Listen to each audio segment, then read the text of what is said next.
আমাৰ মানে বৰ্তমান ইয়াতে এই চেশ্যনটো কৰা হৈছে ভৱানীপুৰ ব্লক PHCৰ আণ্ডাৰৰ বাংলিপাৰা চাব চেণ্টাৰৰ আণ্ডাৰৰ কহৰা গাঁওখনত কৰা হৈছে। তাৰমানে TB 100 দিনীয়া যক্ষ্মা নিৰ্মূলকৰণ অভিযান।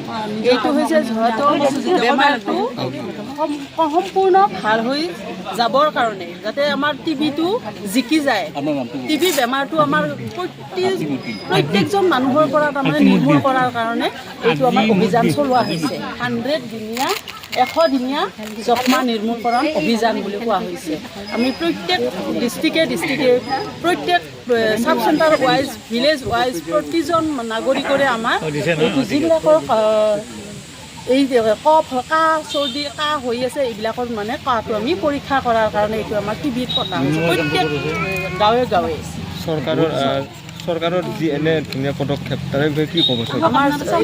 আমাৰ চৰকাৰখনক মানিব লাগিব। আমাৰ চৰকাৰখনে যে এইটোৰ বিষয়ে গুৰুত্ব দিছে যাতে আমাৰ এই বেমাৰটো আমাৰ নোহোৱা হৈ যায়, আমাৰ ভাৰতবৰ্ষৰ পৰা নোহোৱা হৈ যায়, প্ৰত্যেকজন ব্যক্তিয়ে যেন সুস্থ হৈ থাকে।